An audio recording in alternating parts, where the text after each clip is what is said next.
So time to dive into a first panel. Is the Baltic region leading the charge or playing catch up?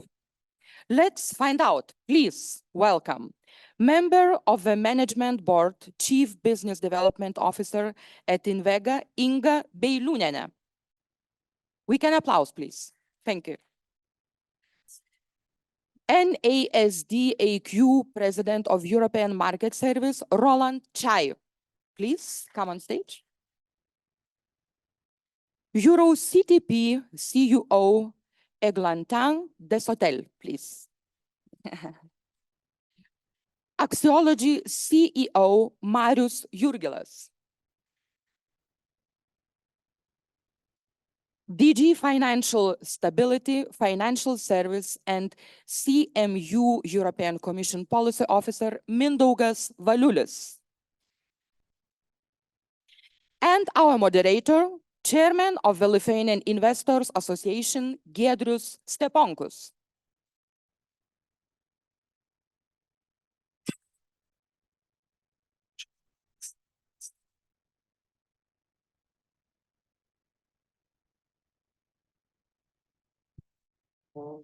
Thank you, Nomeda, for a kind introduction, and welcome to our discussion. At this panel, we will explore an evolving landscape of Europe capital markets and their integration with Capital Market Union. This presents both challenges and opportunities for the Baltic region. We will cover regulatory adjustment, retail investors engagement, and technological innovation. But before we start, I would like to say a few words on historic context. Lithuania's capital market journey began in 1993, with French support establishing key institutions in Lithuania, such as brokerage companies, National Stock Exchange, and Securities Depository, and the Commission. Joining the EU in 2004 accelerated consolidation, and efforts by the Ministry of Finance and myself led to the National Stock Exchange becoming Vilnius Stock Exchange, which was acquired by Helsinki Derivatives and Securities, later integrated into Stockholm Stock Exchange. And now, all Nordic and Baltic exchanges and depositories are integrated under Nasdaq, fostering unified and efficient market infrastructure across our regions. To set the stage for our discussion, let's begin with one overview question to all participants. How do you view the current state of Baltic capital markets in the context of EU Capital Market Union? And are we lagging behind, or are we paving the way? Each panelist shall take 1 or 2 minutes to respond.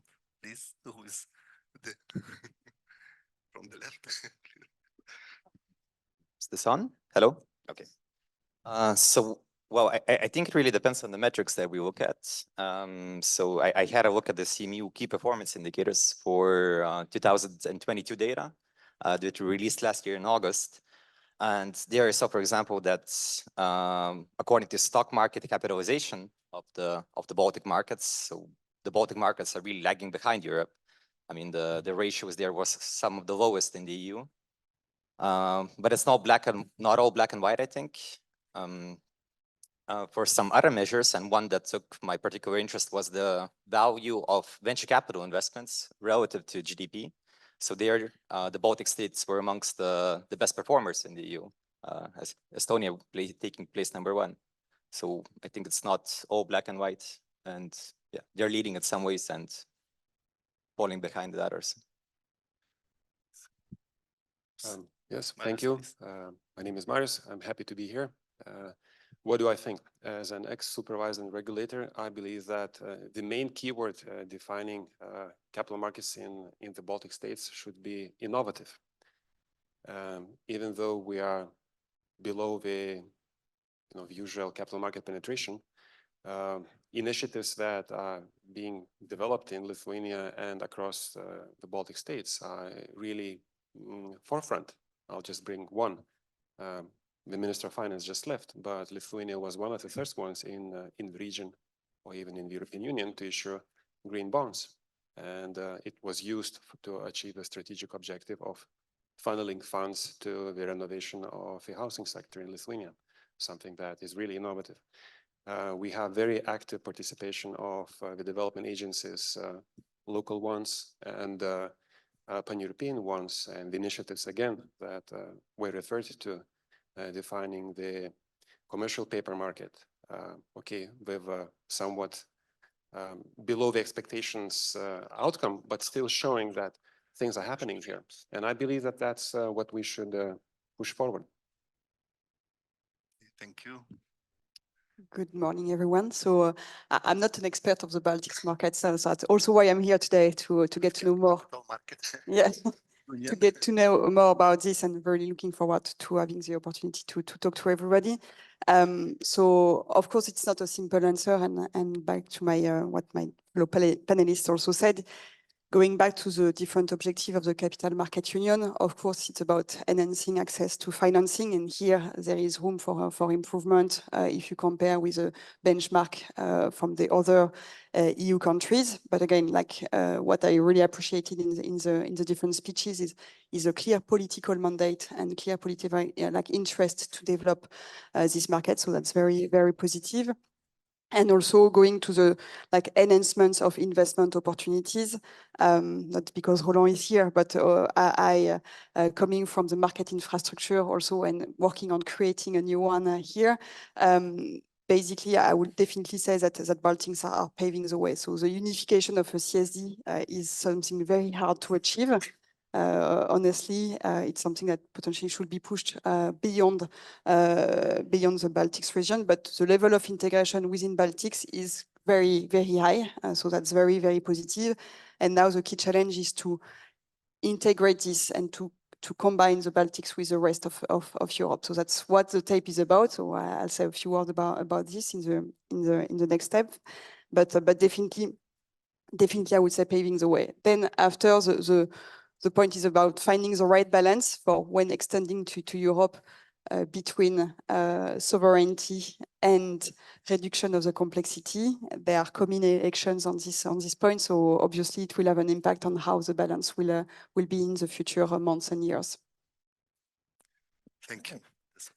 Yeah, so I won't go on some of the points that are made already, but in a way I see there's three areas, and you have to be realistic. Like when we as from Nasdaq Europe point of view, when we look at the economies of Sweden, Denmark, Finland, Lithuania, Latvia, Estonia, they're very different size, and there's different population, there's different GDP.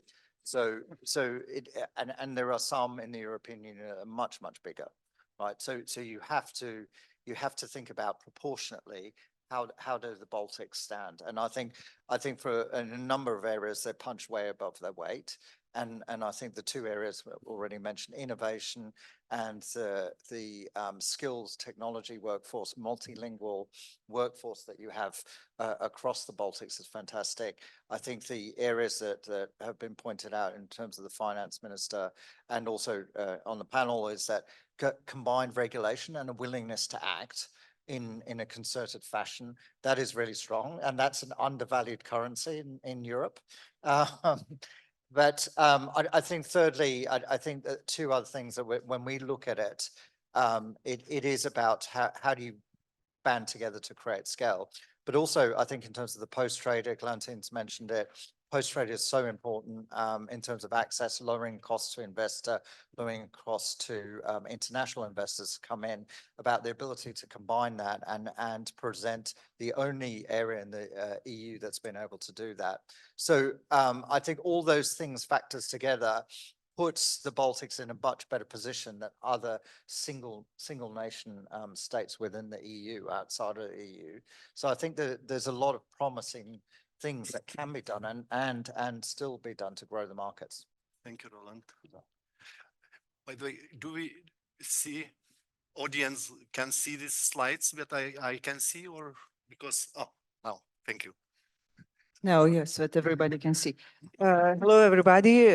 My name is Inga. I'm representing National Promotional Institution of Lithuania, as Marius called development agency. Although we are a local institution, but we are focusing on not only on Lithuania, but on the development of Baltics market as well.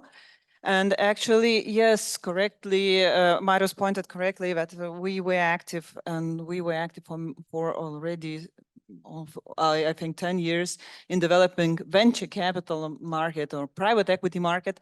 And we have even Baltic cooperation instruments of Baltic cooperation to expand the geography to somehow force Baltic markets, Baltic financial markets and capital markets to cooperate and to have mutual projects. So, and we are taking further steps in having other mutual projects in the capital market development. So not to repeat what was already said, we see that the development of the capital markets and the Baltic capital markets is very important, and we are putting more and more efforts in this area. Thank you. Well, it seems that it's not white and black. At least nobody said that we are lagging behind. It's nobody. Okay, now for a deeper insights, I shall direct a question to each participant, starting with the representative of European Commission. Mindaugas, what is the background and current status of Capital Market Union initiative? And why is it relevant for Baltic states and Baltic markets? Thank you for the question. So I'll start with a bit of history, just to tell you that capital market integration within the EU, it started already a very long time ago, I would say. I think I would trace it back to the Treaty of Rome in 1957, when we had the establishment of the common market in the EU, which was based on the 4 pillars. So the free movement of people, goods and services, as well as the free movement of capital. Now, since then, we've done quite a lot of work, I would say. In the 1980s and 90s, we saw the bulk of our cross-border capital controls being removed in the EU. In the early 2000s, we saw the implementation of the first Financial Services Action Plan, which put in place many common rules for the EU market. Then later on, in the aftermath of the financial crisis, we had a deepening and expansion of our common rule set. And then this brings me to 2015, when we launched the Capital Markets Union initiative as we know it today. So the Capital Markets Union initiative so far has taken the shape of 3 dedicated sets of actions, 3 action plans, one announced in 2015, 2017, and the latest one in 2020. This brings me to where we are today. So up to now, the Commission has already delivered on all of the 16 targeted actions that it had committed to in the 2020 CMU Action Plan. And now most of the work is now in the hands of the European Parliament and Council to negotiate the Commission's proposals and to adopt them into law. And on this side, the co-legislators have been doing good progress, I would say. So they finalized most of the Commission's proposals and adopted them. There are only 2 left outstanding at the moment. So the insolvency proposal and the retail investment strategy. So I think we're making quite good progress on that front. Just to give you also a few examples of what has been achieved during this mandate. So we have an agreement on the establishment of the European Single Access Point, which is going to be a central pan-European portal for public data on new companies and investment products. We also agreed on the regulatory framework for the so-called consolidated tape for trading data. And I think one of my panelists will say a few more words about it later on. We also revised the Listing Act to make it even easier for companies, and especially for SMEs, to access public markets. And just a few weeks ago, actually, we had an agreement in Council on the withholding tax proposal, which will make the tax reclaim process for our cross-border investors a lot easier. So I think we made rather good progress, and I'm sure that all these initiatives will have a positive impact on the development of EU capital markets. However, I have to say, and I think many in the room would tend to agree with me, that we are still not where we would like to be in terms of our capital market development and integration efforts. In that regard, I really welcome the fact that there's been a lot of high-level political support for CMU during the recent months. I mean, CMU has been really at the heart of the political debate recently. And it's really encouraging to see this support for deepening CMU. I would like to still caution, however, that this is just one step in the way, because we need to make sure that this political support actually materializes into concrete steps on the ground. Later on, when we have the technical discussions on the specific segments. And in that regard, I think we really need not just strong support, I think we need very strong support from all stakeholders across the EU27, and this includes the Baltic states. We need the Baltic governments on the one hand to make sure that their high-level political support actually translates into technical negotiations, because this is when the actual harmonization of laws and integration of markets would take place. And on the other hand, we need the buy-in from private market players who need to be able to see the bigger picture and to support the necessary regulatory adjustments without being tempted to protect their own short-term vested interests instead. And I think it's very important that we start now, because many up to now have considered that CMU is something that is nice to have, something that is optional. And myself, I think that one of the EU's key economic vulnerabilities is the fact that we do not have a deep, liquid, and integrated capital market. And because of this, we see a number of consequences. So we have, on the one hand, lower economic growth, because we have less efficient allocation of capital. We have less resilience to economic shocks, because we have less cross-border risk sharing. We have less innovation capacity, because we do not have equivalent amounts of capital available to our companies that want to take on more high risk or more long-term projects. And I think the biotech sector is a very good example here. And okay, so finally, just on the last point, I think it's also an issue that some of our EU companies might be somewhat reliant as well on non-EU financing.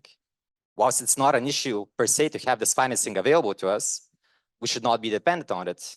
And I think in that respect, the Baltics are very well aware of the kind of risks that a heavy economic dependency can lead to, especially in times of geopolitical uncertainty. Thank you, Mindaugas. You raised a question about stakeholder participation, and you can see that Baltic, Lithuanian investors and Better Finance together contributing to your debate practically. Thank you for that. Yes.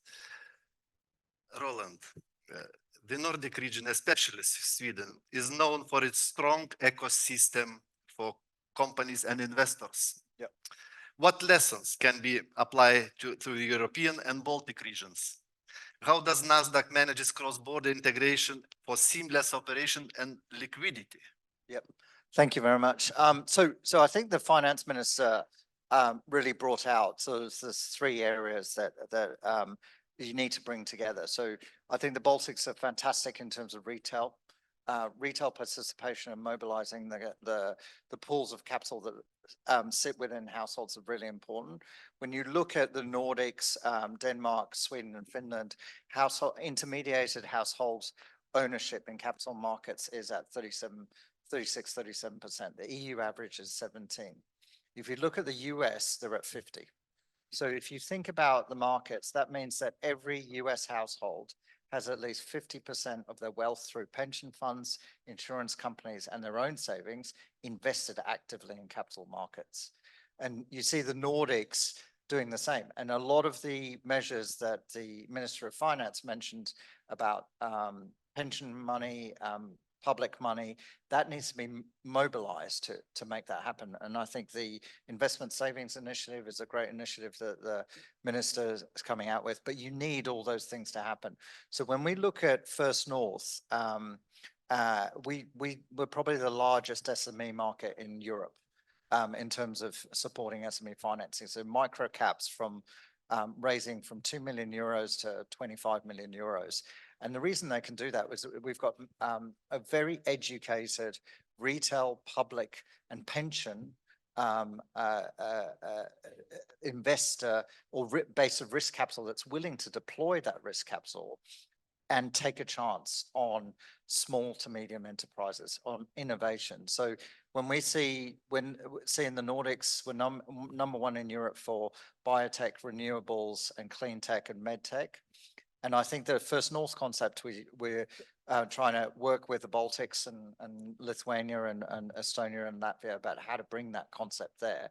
But you also need the different layers that the minister set out to activate those pools of capital and make them invest in, and tax incentives, cross-border investment regimes, it all helps to do that. So I think being able to do that successfully and within the Baltics then attracts, as the minister mentioned, the MSCI initiative is really important, because once that comes on board and more capital gets invested and the companies grow, then investors, offshore investors, start becoming interested. You mobilize the passive investment into the countries, and then you mobilize the active investment.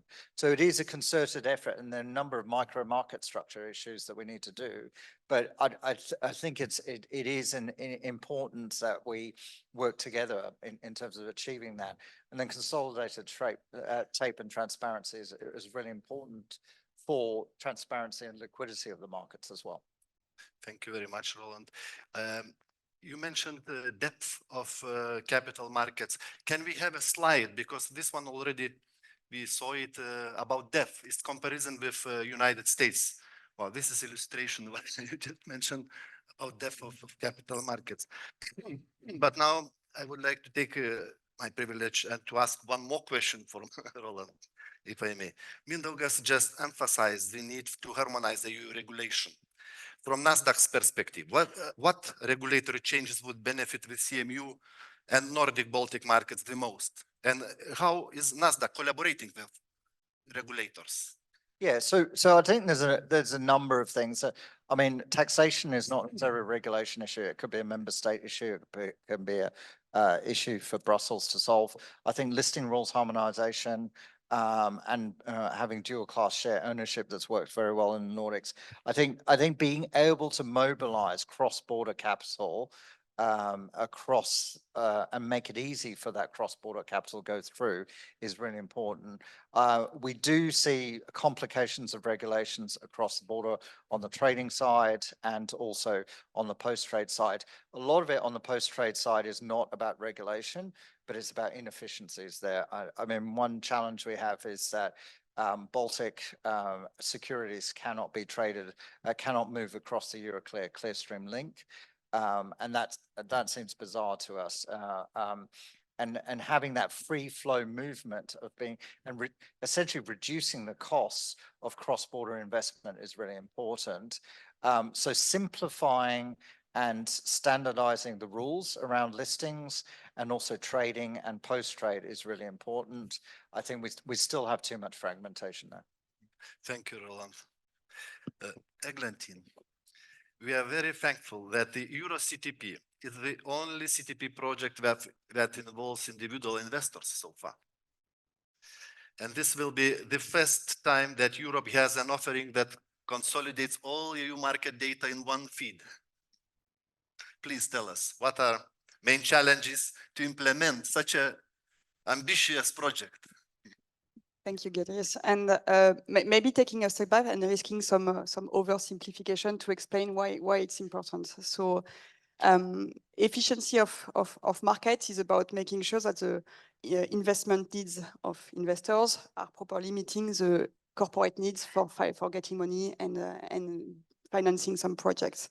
And basically, there is a kind of, again, I'm oversimplifying, a virtuous cycle where when you have more and more investors, so meaning that you're developing your investor base, then you get more liquidity. And there have been a lot of examples in Europe that when you are able to attract also international investor into a local market, then all of a sudden, you develop the liquidity on the market. And why is liquidity important? Because when you're an investor and some large asset manager have this constraint, they cannot invest in instruments that are too small liquidity, because then if they take a big position and they want to go out of this position, then the market can drop and it creates risk, market risk on their valuation of their portfolio. So that's a very high level principle. That's something that is very important. So meaning that the more investors you have, the more liquidity you have. And then the more liquidity you have, the better your secondary markets are working. So basically, you exchange instruments, etc. And the more liquidity you have on the secondary market, the more appetite you have on the primary market. So really when you raise money through capital, because people buying the different instruments know that they can safely go out of their investment at any time. That's really the strong value point of capital markets. Unlike private equity, you're supposed to be like, if I want to sell my instrument on a given day, I'm supposed to be able to sell them on the market and find a buyer. So that's basically all this virtuous cycle that basically we are all working on and trying to improve. Then back to your question on the tape, because it's very technical and I'm going to try to make it as simple as possible. So remembering the first slide that you've shown, I checked on the ESMA database, so the European regulator database, the numbers are even higher. So do you know how many platforms for trading and trade reporting we have in Europe? As of yes. You asking me? Yes. I am not in a position to answer that, but I shall address the question to you. No, I'm absolutely finished. I know that. So that's 318. So meaning that if you're an investor and you want to have a comprehensive view on what is taking place in Europe, you need to connect to 318 venues. That's a lot. We will have just one. That's where I'm going. So meaning that you need to connect to them. So connections means technical cost because you need to pay the telecommunication providers and then licensing costs. And what the city is going to do is instead of requiring you to connect to all of them, you can connect to only one that will give you all the trades done in Europe and give you a view on where the market is being positioned in terms of providing you the best price when you sell and the best price when you buy across Europe. And this with only one feed. So by doing so, then foreign investors, especially for smaller market, and it's really like what the Minister of Finance said about smaller market, we need to take them into account. It cannot be only a Western Europe show, and we need to allow all the other investors to see what's taking place in these very interesting countries and offering them access to data. And then after, when they have access to data, then the other work is also to simplify all the infrastructure of settlements. So that's also very complex.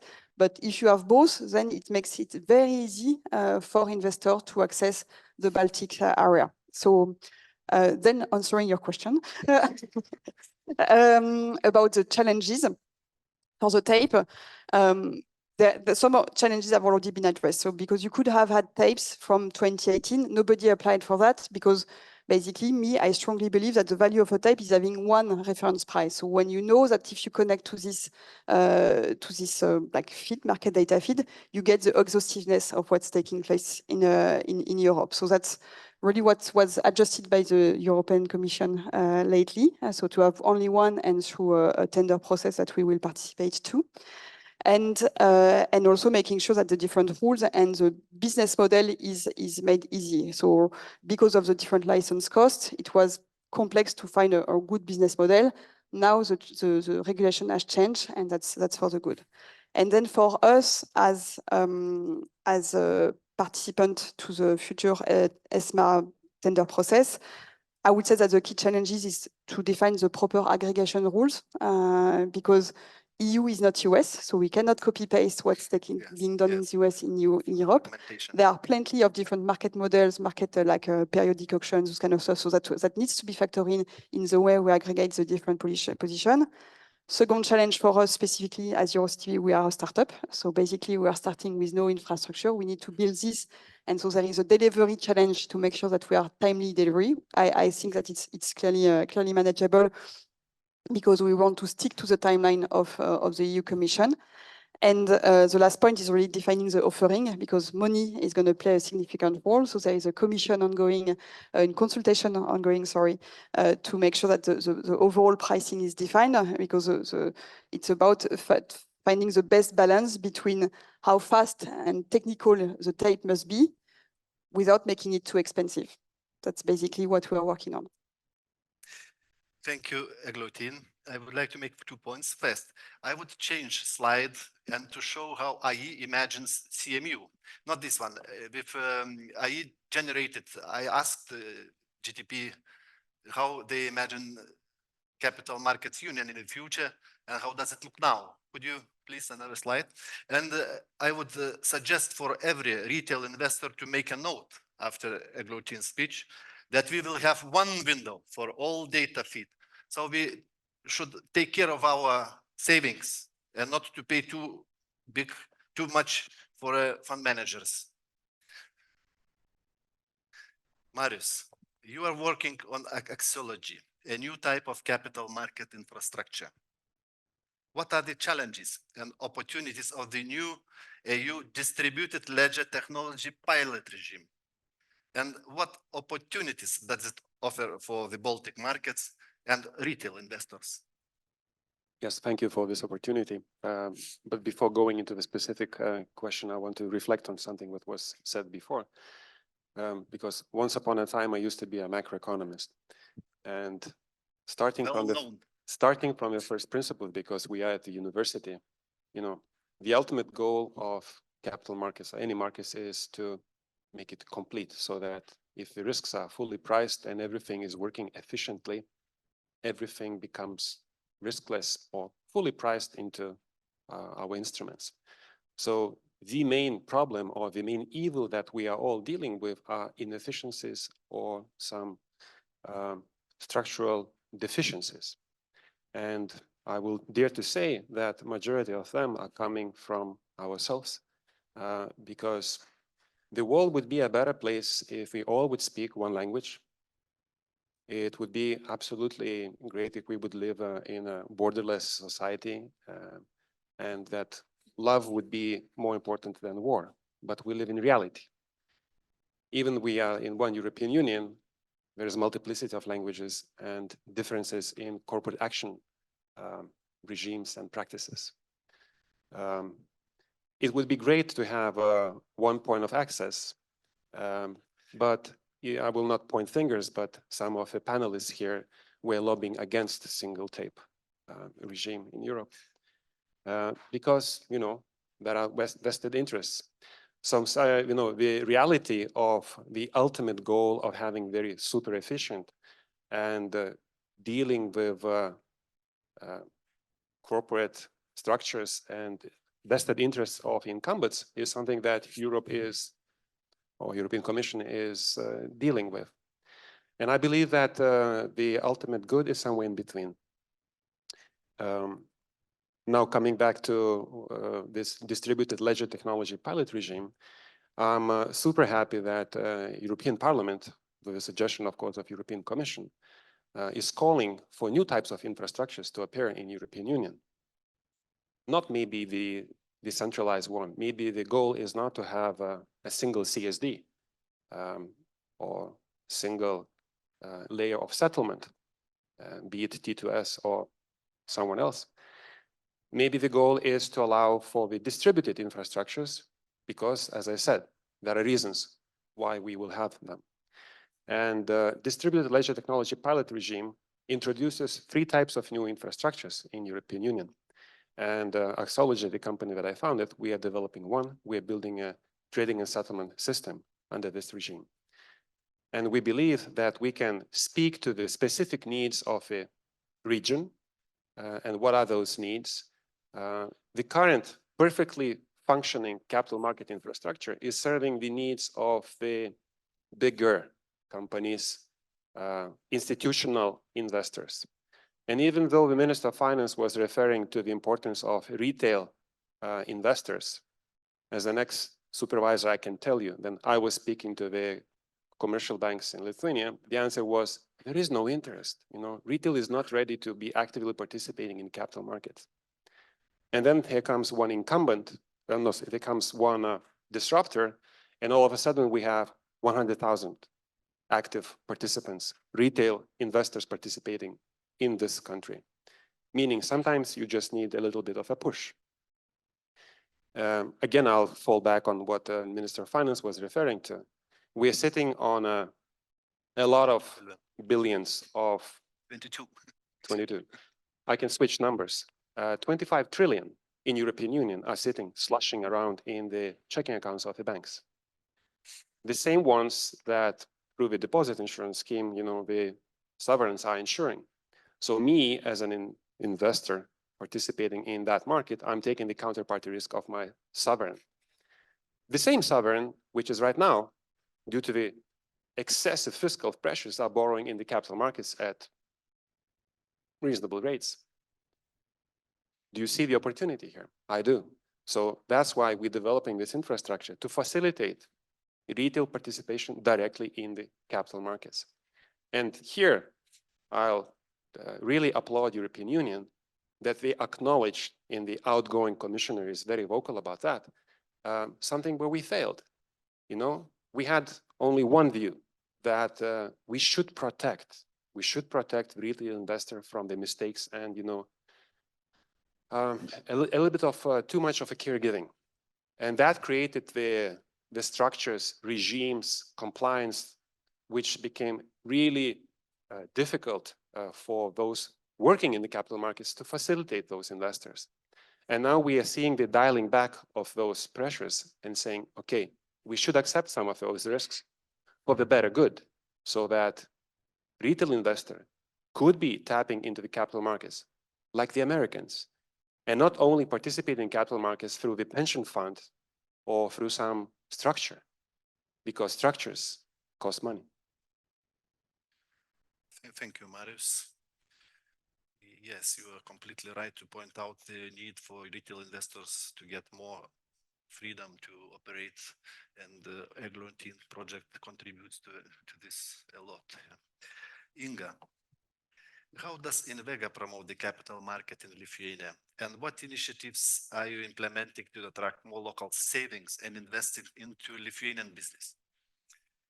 How do these efforts align with capital market unions' goals, please?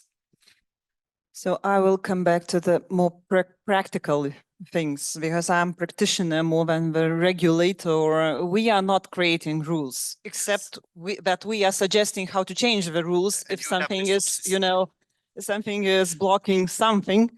So actually, yeah, but we are providing money, and we are creating magic with money. So actually we are, I will try to explain, we are shaping policy, or we are transferring policy through the provision of money. And that's how we encourage somebody to do something. For example, to business to invest in innovation, or, develop the industry or something like that.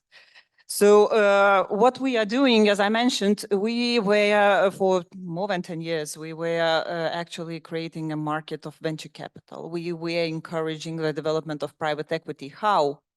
We were investing, initially we were investing up to, for example, 90% into private equity funds and giving up the profit, because we were a patient investor. As a state representative, we were a patient investor. And with that, we were encouraging to come other institutional investors or private individuals to invest into private equity funds. And now we have what we have. We have actually the situation that private equity funds can attract private funding from, other individuals, other institutional investors. We have an instrument which is called Baltic Innovation Fund, and in this instrument we are cooperating with Lithuania, Latvia and Estonian similar institutions, and with European Investment Fund, widening the geography. Because Lithuania, we were already talking about that, and actually everybody knows Lithuania, Latvia, and Estonia separately. We are small countries, and we cannot have large funds here.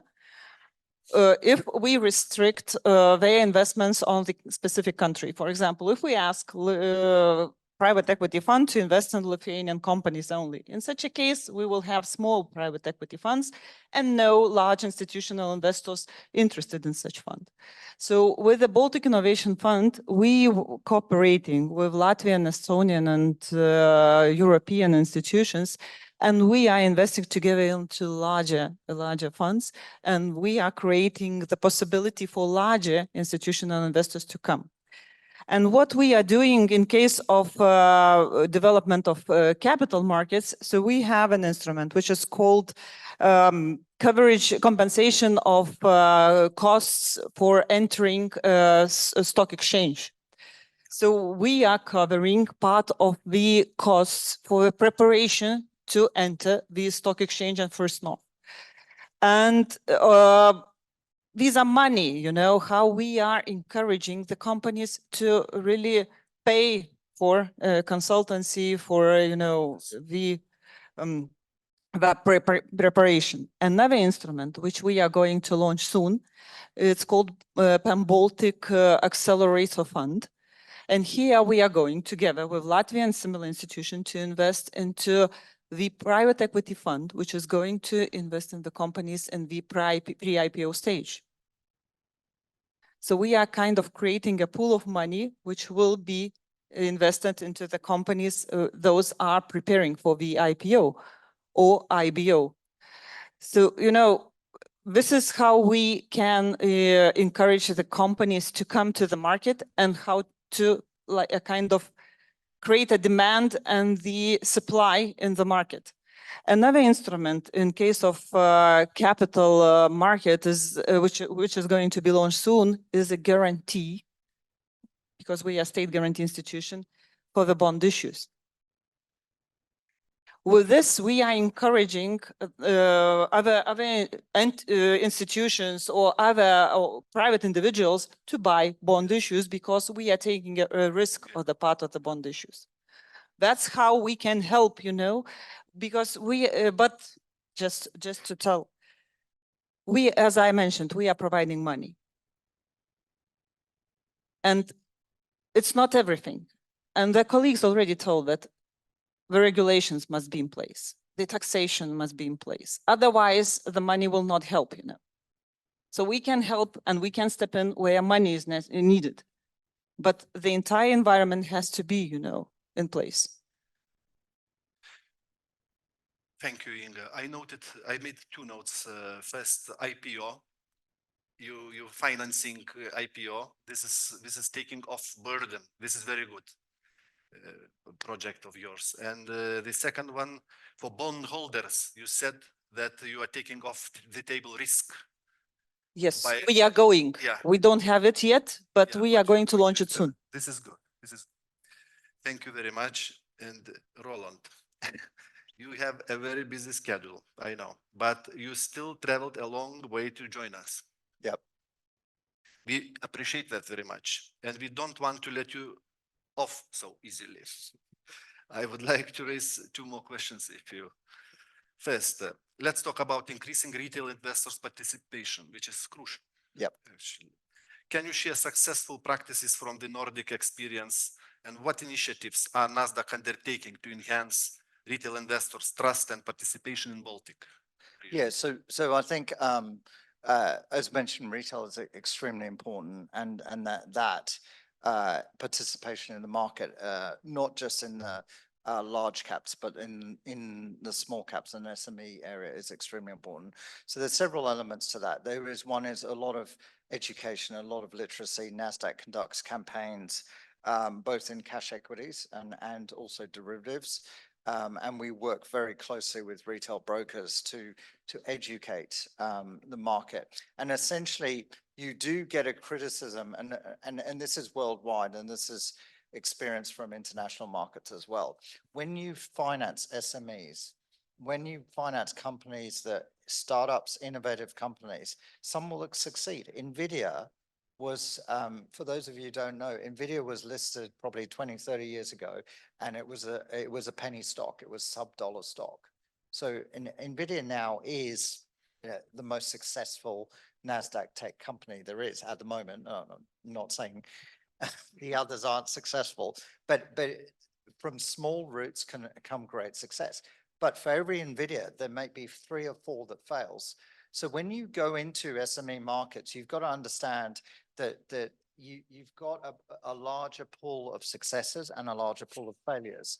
And you've got to educate retail investors that it's not all about betting everything on the one horse and their favorite gaming company or tech company is going to make it. So I think that's a large part of what we need to do. And I think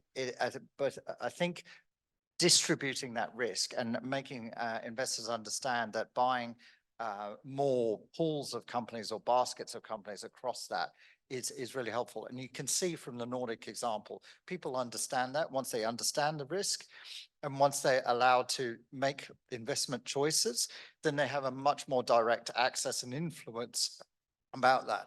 And I think the key about that is how do we encourage that retail to do?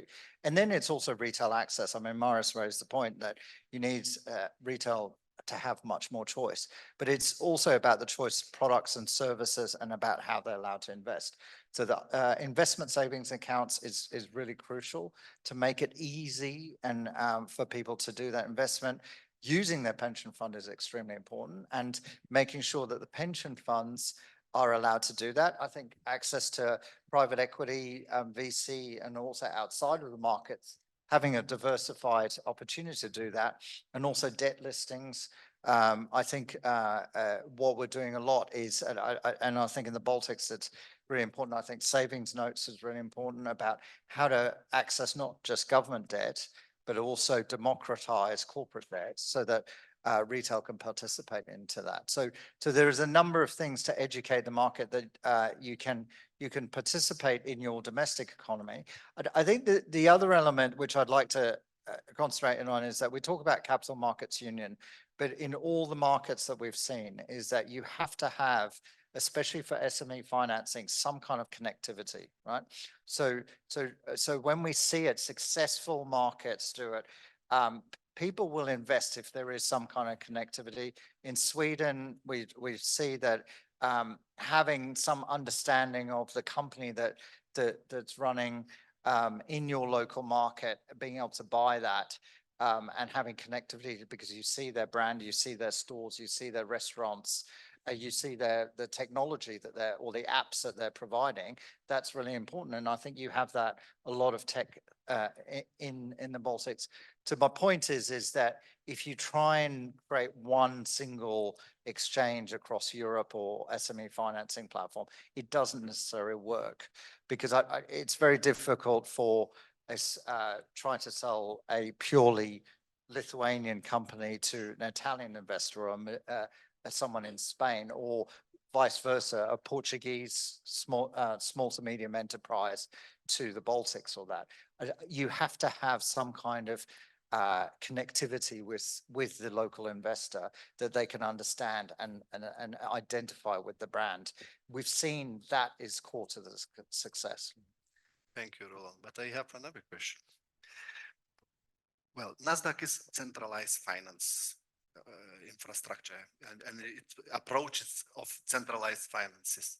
How do you see that centralized finance influencing Nasdaq infrastructure and investors' engagement? Can we expect that DLT solutions to be integrated in the existing capital market infrastructure with Nasdaq or without Nasdaq? Yeah, absolutely. And we welcome competition. I think the distributed ledger technology, we're exploring that as well. We see areas in terms of corporate action, consistency across, and this is one of the issues, cross-border investment is trying to do a corporate action in Finland versus Norway versus Copenhagen. It's very, very different and different experiences. Now, how do you capture, whether it's consolidated tape or coming single transparent? I'm not saying DLT may be a future for consolidated tape, but there are latency issues with those technologies and security issues with those technologies. So the question is, how do you deploy it for specific use cases? I think what centralized finance does provide, and when you go back to the example of a single CSD, if you look at the amount of capital that's mobilized, and I'll give you an example, every day in the US market, there's over $1 trillion worth of money traded, gross, right? And so at the end of the day, there is a single net transaction in a centralized CSD that allows the settlement of all those trillions of dollars of trades with only just over 100 billion worth of capital, right? That's a massive efficiency, netting efficiency that centralization delivers. And there's a reason. So if you think about it, that allows all the banks to do everything efficiently, but allows the trading to grow and scale. So you've got to be careful with distributed transactions or peer-to-peer transactions. There's a reason you can go to T+1 because you have capital efficiency in a centralized fashion. If you distribute that over a network, the overall financing needs completely grow. Yeah. Thank you very much. Thank you very much. I will now open the floor to questions from audience, and please direct your questions to specific panelists to be concise, and then so that we could take as many questions as possible. And it was from Zoom, I saw, but now it's, is it still? It's not written to whom it is addressed. Maybe from audience first. Who, yes, please. Mr. Kessler, please. Thank you so very much. Yes, Giedrius Kessler from Estonia. Very interesting panel. Thank you for the event and discussion. Couple of comments. I think this slide is very telling. So the story, what it tells is US is innovating, Asia is copying, and Europe is regulating. Well, I think I'm regulated too, but it's food for thought. And personally, I think from the Baltic market perspective, I think we are doing pretty well, but I think we are a bit over-regulated. I mean, the average company in the Baltics is SME, really. And to incentivize those companies to be listed, definitely we need less regulation. It's overkill. And I think in recent years, the EU has taken steps to right direction, but still, I think there is work to do. And second comment, yesterday I was delivering awards to teachers in Estonia for the finance education. And in Estonia, it's very popular in recent years to be a retail investor and to invest to local stock exchange. And it's really phenomenal. And I think the reason there is thanks to the central banks and the monetary policy. I mean, people are greedy. They don't want to lose money, which sits in bank accounts. And they have been investing pretty heavily to the local and not only local stock exchanges. So those are my comments, and thank you for excellent discussion. Thank you. Yeah, reaction maybe later, yes? Or...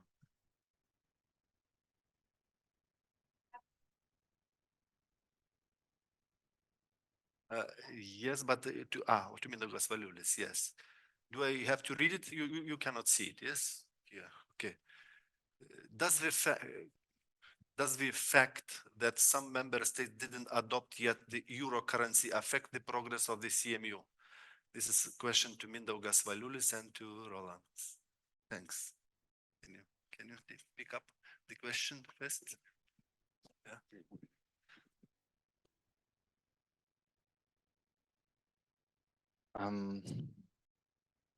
Interesting question. I'll admit it's taken me a bit by surprise. I don't think I've reflected on that angle.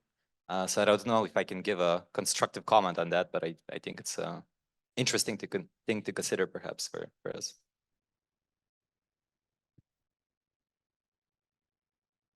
I think having a single currency definitely makes things easier, but I think it's a lot of the other issues that have stopped cross-border investment.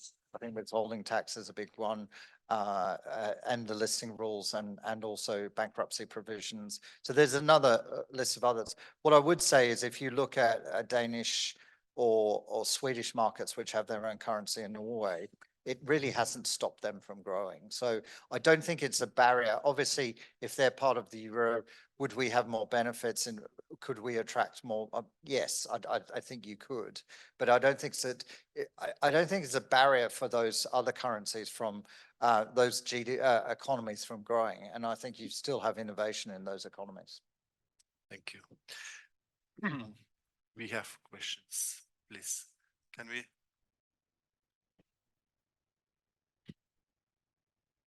Alexandra Mączeńska, Beta Finance. Beta Finance has some time ago published the list of our priorities for the next cycle, for the next Commission and the Parliament.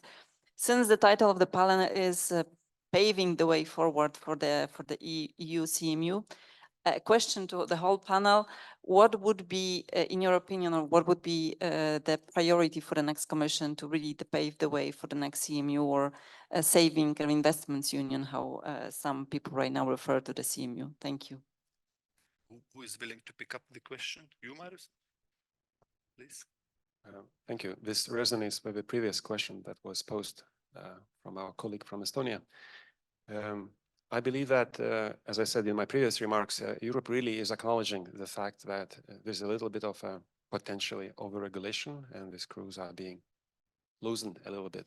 And I believe this is the way to go. And I want to draw attention how very good intentions can have side effects that we should bear in mind when we think about building single capital market union. Green finance, again, a noble cause, something that we're incentivizing with various schemes.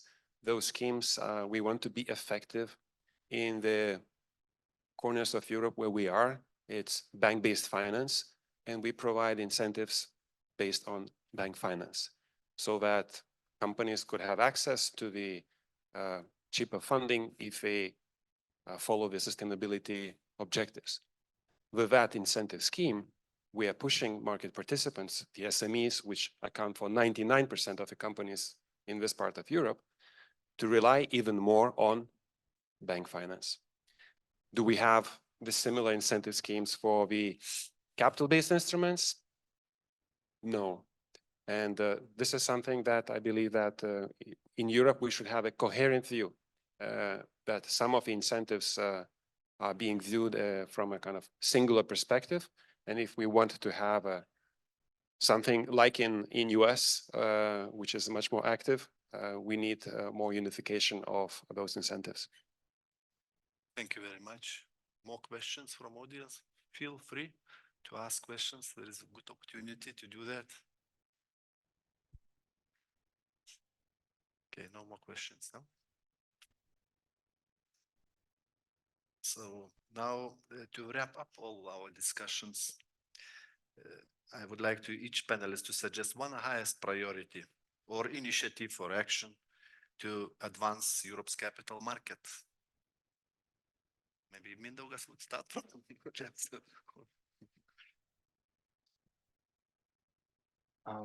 Well, that's a bit of a difficult question for me. I mean, having worked on this project for 7 years, if I had the silver bullet, I would have already put it in one of the action plans. The issue is that capital markets are rather complex, and they consist of many different market segments. So the solution is having various targeted actions for each of these segments. But looking at it more broadly, I think the highest wins are there where the sensitivities are the highest. So we need to look at areas of harmonizing insolvency and corporate laws, taxation, supervision, possibly also developing further our pension markets. Thank you very much. Marius?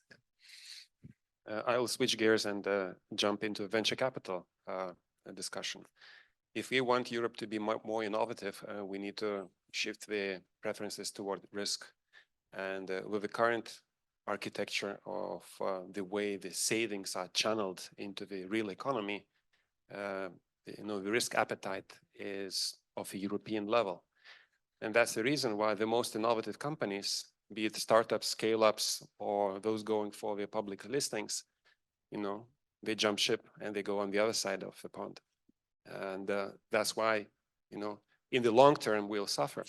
So again, it's not my view. This is the view of policymakers, and Christine Lagarde made it very clear that the size of the venture capital market in the European Union is only 1/5 of what potential innovative companies could access if they relocate to the United States. So my suggestion is, if we cannot develop at this point in time the vibrant risk capital market, we should provide the railways, avenues for those investors from the other side to invest in European companies. Thank you. Marius? So I definitely would answer that the consolidated tape is one of the big projects for this. But since I've already talked about it quite a lot, so I will cover something else. I think on the US, and it's also, of course, a lot about money and channeling the money, but it's also about bringing the expertise and the ecosystem to the different entrepreneurs for them to be able to grow their company. I think all the Facebooks, Amazon, etc., have also benefited, of course, from money. And the irony is sometimes the money is European money coming to the US and managed by US funds, etc., to channel those kind of companies. But I think we can also all together like contribute to creating kind of a startup environment where those companies are supported not only financially, but also in terms of ecosystem or potentially advantages in getting access to some markets, etc., to make sure that they breach this critical size and allow to grow. And of course, the other one is about CSDs, but I think we thoroughly talked about it. Yeah, so unlike Eglantine, I will go on us about CSDs. I mean, I think post-trade, you've got to fix it. It's, I think CSDR hasn't really moved the market. I think you look at settlement rates failed, T2S hasn't really succeeded. Settlement fails and settlement efficiency in Europe has gone down. And I think the lack of regulatory will and government will to do anything about post-trade, that's really harming the market. And it's a complex area, but it increases the cost for investors and cross-border investment all over the place. Thank you. And on this one, I would start by ETFs, because we can understand that basically there is a national sovereignty on equities and shares. That's very political. People like, it's hard to say, okay, that the notary of your different securities are not in your country. Will be looking forward to discussing how you did that for the Baltics. But basically for ETF, it's much more international. So that could be a good way to start like on ETFs. And it's often mentioned by one of the key pain points from the ETF issuers, because it brings fragmentation on exactly the same product. So basically you don't have one single order book across Europe, but because the settlement is different, you have plenty of small order books. So you miss the critical size effect. As you picked up Mike once again, I have a question to you now. Is it all a legal frame already in place to implement your project, or is there something missing? So it's ongoing, and we are very happy to receive the consultation from ESMA. So ESMA will define the famous RTSE, so the technical measure for the implementation of the tape. The documents were issued last week, so we are actively working on these ones. And by the end of the year, we should have all the regulatory framework for our project. Thank you very much. And from practitioner's point of view, I actually agree with you, with Estonian colleague, that yes, Europe, at least from our point of view, seems to regulate it or over-regulate it. And when it comes to the national level, it becomes even worse. Yes, some time ago, I talked to the European Commission and they were joking that actually if we would write a regulation for you, it would be free sentences only, because you are so thorough in regulating on the national level that it would be, it's not necessary to have a regulation on European level for Lithuania. So what I would like to suggest, or I would like to ask from the European institutions, or actually those who are regulating the market, regulate less. Allow them to be more flexible, yes, because when you over-regulate, then to change something, it becomes very, very difficult. Thank you very much, Inga. Unfortunately, we do not have here a regulator at our panel. It was supposed to be here, but she would be able to pick up your questions and answer something. But we can ask Mr. Kessler to address your question. How we are going to work with these impediments created by legislation and supervision Is it some kind of flexibility here, thank you. or we just have to comply? I think there are two ways, and thank you for inviting me to the panel ad hoc. So I have Well, prepared my you notes have as to well. So. work for your colleague from Latvia, you know, she last minute canceled, so you will now. Yeah, anyway, but to your question, I think at the Baltic level, we have been, first of all, doing pretty well. That's my view.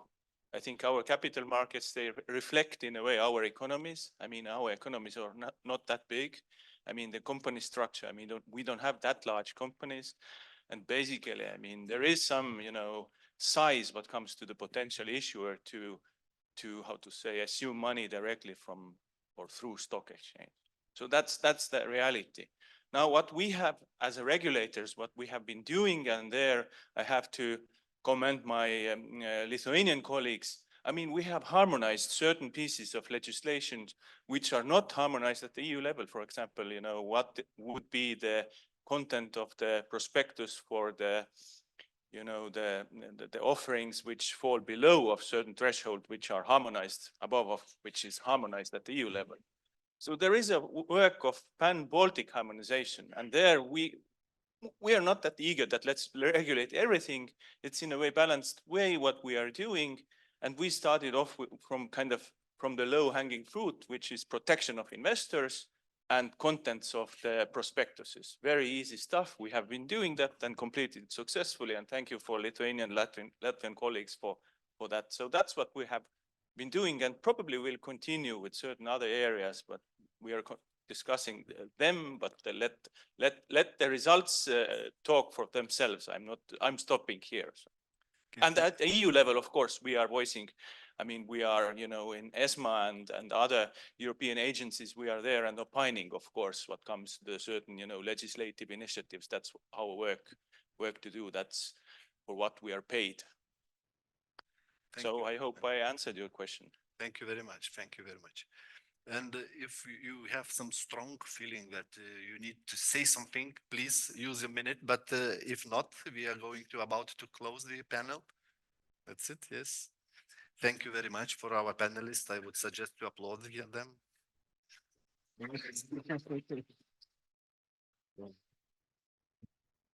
And also I extend my gratitude to audience for your patience, for participation. Not so active, but still. And let us continue these discussions informally after the panel. Thank you very much.